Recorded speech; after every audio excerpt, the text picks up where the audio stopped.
Rojek Arîna û Dilda piştmala xwe gog dilîst.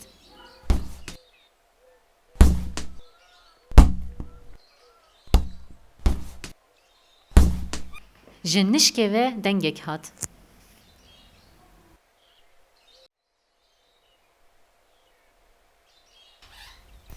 Hîvo, çi bû? Tu çi dibirî?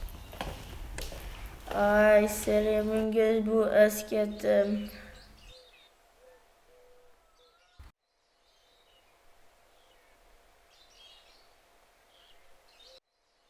Ew çi ye? Ev avalê min e. Oh çi qas xweş e. Noşîcan bekalê Hîvo.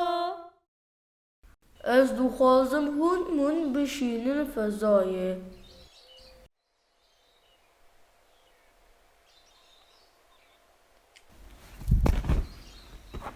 Em nikarin bişînin fezayê.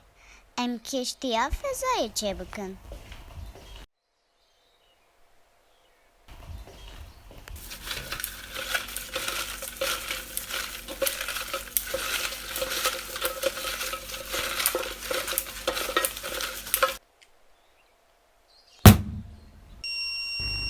Olur bekalê Hîvo.